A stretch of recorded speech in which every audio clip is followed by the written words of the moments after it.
Hello everyone, welcome back to the channel. UPI एक ऐसी facility जो मनी को सेंड या रिसीव करने के लिए आप डेली बेसिस पे करते हैं। तो यदि आप सेविंग अकाउंट या करेंट अकाउंट से यूपीआई का गेम खेल रहे हैं तो आपको इसकी लिमिट जरूर पता होनी चाहिए, क्योंकि जैसे ही इस लिमिट को आप क्रॉस करते हैं आपको इनकम टैक्स डिपार्टमेंट से नोटिस आ सकती है। तो दोस्तों, आज के वीडियो में यूपीआई से रिलेटेड 5 पॉइंट डिस्कस करेंगे।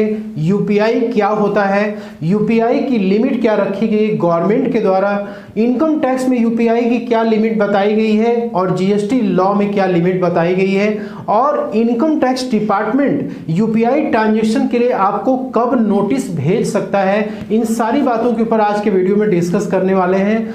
तो फटाफट से इस वीडियो को लाइक और शेयर कर दीजिए, और यदि आप चैनल पर नए हैं तो प्लीज़ इसे सब्सक्राइब कर लीजिए और मेरा मोटिवेशन जरूर बढ़ाते रहिए। तो चलिए स्टार्ट करते हैं। सबसे पहले बात करते हैं यूपीआई क्या होता है। दोस्तों, यूपीआई का फुल फॉर्म होता है यूनिफाइड पेमेंट इंटरफेस। एक ऐसा सिस्टम जिसे कि एनपीसीआई यानी कि national payment corporation of India इसे ओन करता है, इसे कंट्रोल करता है और इसको मैनेज भी करता है। यूपीआई के जितने भी काम हैं वो एनपीसीआई ही करता है। अब दोस्तों, एनपीसीआई को भी कोई ना कोई है जो कि रेगुलेट करता है। जैसे इंडिया में स्टॉक मार्केट और म्यूचुअल फंड वेल रेगुलेटेड है, इसे कौन रेगुलेट करता है, वो है सेबी यानी security exchange board of India. उसी तरीके से एनपीसीआई जो कि गवर्नमेंट की ऑर्गेनाइजेशन है और इसे कंट्रोल और रेगुलेट करने वाला आरबीआई है यानी कि रिजर्व बैंक ऑफ इंडिया। तो आप जो भी ट्रांजैक्शन यूपीआई के थ्रू करते हैं ये टोटली जो है आरबीआई के द्वारा रेगुलेट की जाता है, लेकिन एनपीसीआई इसे कंट्रोल करता है। अब बात करते हैं कि यूपीआई की क्या लिमिट रखी गई। एनपीसीआई की तरफ से यदि देखा जाए तो 1 लाख रुपीस पर डे की लिमिट रखी गई है कि आप यूपीआई के through 1 lakh rupees per day तक आप ट्रांजैक्शन कर सकते हैं। लेकिन यहाँ पर ये जो लिमिट है ये तो एनपीसीआई की है, लेकिन इस यूपीआई के ट्रांजैक्शन में 2 पार्टियां इन्वॉल्व होती हैं। एक तो हो गया आपका बैंक, यानी कि जिस बैंक में आपका अकाउंट है, क्योंकि अल्टीमेटली आप अपने अकाउंट से पेमेंट को सेंड करते हैं और रिसीव करते हैं। और दूसरा होता है थर्ड पार्टी प्लेटफॉर्म जो कि आपको यूपीआई करने की फैसिलिटी प्रोवाइड करती है। उसमें है पेटीएम, फोन पे, गूगल पे, इसके अलावा भी और भी ऐप्स हैं जो कि आपको एक प्लेटफॉर्म प्रोवाइड करते हैं। एनपीसीआई ने तो 1 लाख रुपीस पर डे की लिमिट रखी हुई है, लेकिन बैंक को ये छूट मिली हुई है कि आप 5000 से लेकर के 1 लाख तक आपको ये आज़ादी दी जाती है कि आप जो है अपनी लिमिट खुद फिक्स करें। तो आपके बैंक अकाउंट में ये लिमिट बैंक वाले फिक्स कर देते हैं, जैसे कि कोटक महिंद्रा बैंक हो गया, आईसीआईसीआई बैंक हो गया, एचडीएफसी बैंक हो गया, एसबीआई हो गया, ये आपके अकाउंट में लिमिट फिक्स कर देते हैं। और ये लिमिट हो सकती है कि पर डे की हो सकती है, वीकली हो सकती है, मंथली हो सकती है, ये बैंक टू बैंक निर्भर करता है। एक तो हो गया बैंक के पास ये आज़ादी, दूसरा है कि जिस प्लेटफॉर्म से आप कर रहे हैं वो भी एक लिमिट अपना फिक्स करते हैं। जैसे आप फोन पे पे आप जाएंगे, वहां पे एक लिमिट आपको मिलेगा कि पर डे आप उतना पैसा किसी को भेज सकते हैं। जैसे ही आप गूगल पे की बात कर लीजिए या फिर आप पेटीएम की बात कर लीजिए, तो ऐप्स भी क्या करते हैं, एक लिमिट को फिक्स करते हैं और उसके अकॉर्डिंग आप पेमेंट को रिसीव और सेंड करते हैं।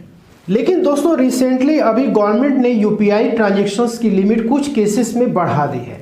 जैसे कि कैपिटल मार्केट की बात करें, जैसे म्यूचुअल फंड या शेयर मार्केट की में इन्वेस्टमेंट करने के लिए यदि आपको पैसा ट्रांसफर करना है तो आप यहाँ पे मैक्सिमम 2 लाख रुपीस तक ट्रांसफर कर सकते हैं। कोई बिजनेसमैन यदि किसी से कलेक्शन करना चाहता है तो वो भी इस लिमिट को फॉलो कर सकता है। ठीक है, कोई इंश्योरेंस का पेमेंट करना तो उसके लिए आप कर सकते हैं, या फिर कोई फॉरेन इनवर्ड रेमिटेंस है उसके लिए भी 2 लाख रुपीस की लिमिट यहाँ पे गवर्नमेंट ने बढ़ा दी है। इसके अलावा कुछ स्पेशल केसेस जो कि इंडिविजुअल के ऊपर एप्लीकेबल हैं, जैसे कि आप यूनिवर्सिटी और कॉलेज की यदि फीस भरते हैं तो मैक्सिमम 5 लाख तक की यूपीआई के थ्रू आप कर सकते हैं, और आईपीओ में यदि पैसा लगाना है तो वहां पर भी 5 लाख की लिमिट रखी गई है। और इसके अलावा गवर्नमेंट कहती है कि भाई जब आपको टैक्स का पेमेंट करना हो तो आप यूपीआई के थ्रू 5 लाख तक कर सकते हैं। और आरबीआई के द्वारा कुछ डायरेक्ट क्रेडिट स्कीम्स हैं जिसके लिए कि आप यूपीआई के थ्रू 5 लाख तक पेमेंट कर सकते हैं। अब बात करते हैं कि इनकम टैक्स में यूपीआई की क्या लिमिट है।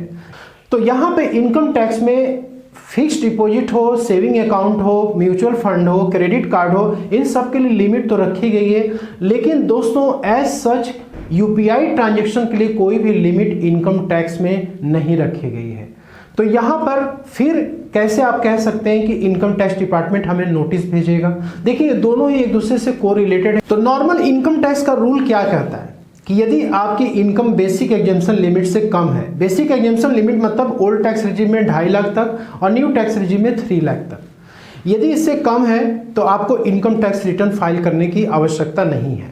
ठीक है, अब देखिए कुछ केसेस ऐसे होते हैं जिसमें कि लिमिट आपकी भले ही कम हो, इवन आपकी इनकम जीरो भी हो, तो भी आपको इनकम टैक्स रिटर्न फाइल करना जरूरी है। पहला है, आपने सेविंग अकाउंट में 50 लाख या उससे ज़्यादा का एक साल में डिपॉजिट कराया है, चाहे तो वन अकाउंट या मल्टीपल अकाउंट में। करेंट अकाउंट में आपने 1 करोड़ या उससे ज़्यादा का डिपॉजिट कराया है।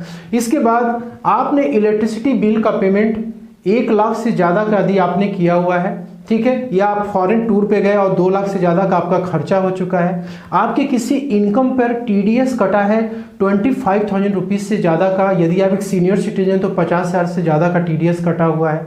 तो ये कुछ केसेस हैं जिसमें कि यदि आप फॉल करते हैं, ठीक है, आपके द्वारा ये किया गया है, तो आपकी इनकम बेसिक एग्जेम्पशन लिमिट से कम होगी तो भी आपको इनकम टैक्स रिटर्न फाइल करना पड़ेगा। एक तो सिचुएशन ये होगी। दूसरी सिचुएशन ये है कि आपके सेविंग अकाउंट में, फिक्स्ड डिपॉजिट में, म्यूचुअल फंड में, शेयर मार्केट में जो भी आपके पैसे सेविंग अकाउंट से ट्रांसफर हो रखे हैं, ठीक है, 10 लाख रुपए की लिमिट है, यदि उससे ज़्यादा होता है तो आपके पैन नंबर पे ये ट्रांजैक्शंस रिपोर्ट किए जाते हैं। अब यहाँ पे आप ये कहेंगे कि सर इनकम टैक्स डिपार्टमेंट को कैसे पता लगेगा कि हमने यूपीआई से ट्रांजैक्शन किया हुआ है? तो आप जिस प्लेटफॉर्म से अपना यूपीआई का ट्रांजैक्शन कर रहे हैं, ठीक है, फोन पे हो गया, गूगल पे हो गया, उस पर आपका पैन नंबर क्या है, रजिस्टर्ड है, और आपके बैंक अकाउंट में भी पैन नंबर रजिस्टर्ड है। ठीक, तो जो सेविंग अकाउंट पे फिक्स्ड डिपॉजिट पे रूल्स अप्लाई हो रहे हैं, जो लिमिट वहाँ पे रखी गई 10 लाख वाली, वो लिमिट यूपीआई पे भी एप्लीकेबल हो जाती है, क्योंकि अल्टीमेटली आपका सारा काम किससे हो रहा है, सेविंग अकाउंट से हो रहा है और करेंट अकाउंट से हो रहा है। ठीक है, तो इस केस में क्या होता है कि आपका यूपीआई ट्रांजैक्शंस आप लगातार जो है यूपीआई आप करते जा रहे हो, लेकिन आप इनकम टैक्स रिटर्न को फाइल ही नहीं आप करते हो।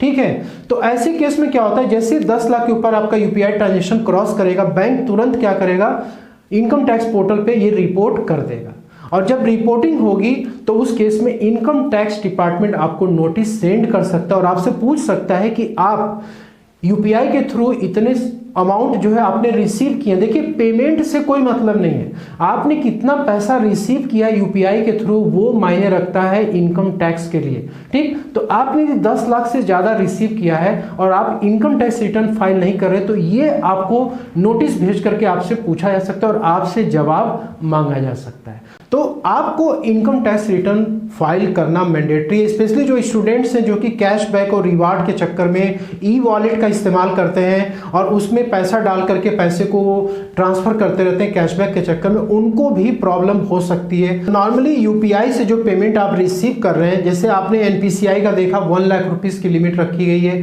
पर डे की, आप यदि कहीं भी पढ़ेंगे तो लिखा रहेगा कि 1 लाख रुपए से ज़्यादा क्रॉस करेगा तो इस पर टैक्स लगेगा। ठीक, कहीं आप ये पढ़ेंगे कि 50,000 रुपीज़ के से ज़्यादा यदि आप रिसीव करते हैं तो ये टैक्सेबल हो जाता है। बिल्कुल सही बात है, सेक्शन 56(2) में एज ए गिफ्ट माना जाता है इसे कि आप 50,000 के ऊपर यदि यूपीआई के थ्रू किसी से पेमेंट रिसीव करते हैं तो गिफ्ट की कटिंग में वो टैक्सेबल होता है। साथ में यदि आपको कैशबैक मिला हुआ है, वो कैशबैक भी 50,000 रुपीज़ के ऊपर यदि जाता है तो वो टैक्सेबल हो जाता है इनकम फ्रॉम अदर सोर्सेज में। लेकिन इसके लिए इंपॉर्टेंट ये है कि जो अदर लिमिट्स हैं उसको भी ध्यान में रखने की जरूरत है।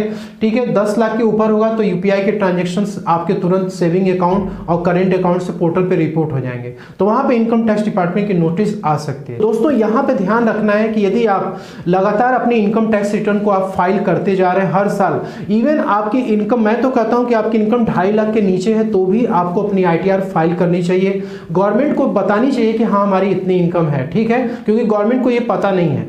और आप सेविंग अकाउंट या फिक्स्ड डिपॉजिट जो भी आपको करना है, यूपीआई आपको जितना मन करे उतना करिए, कोई दिक्कत वाली बात नहीं। बस अपनी इनकम टैक्स रिटर्न को आप कंटिन्यूअसली फाइल करते रहिए, अपने सोर्स ऑफ इनकम को वहाँ पे दिखाते रहिए, तो आपको नोटिस कभी भी नहीं आएगा।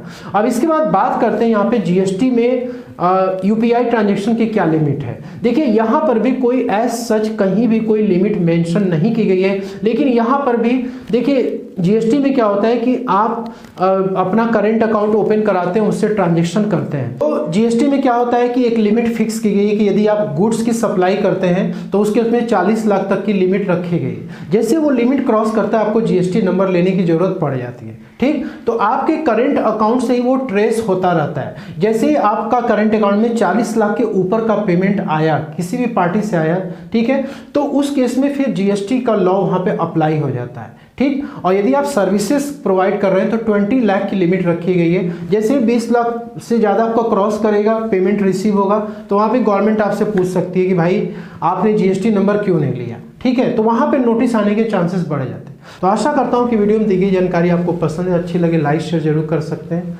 मिलते हैं नेक्स्ट वीडियो में। Thank you so much for watching.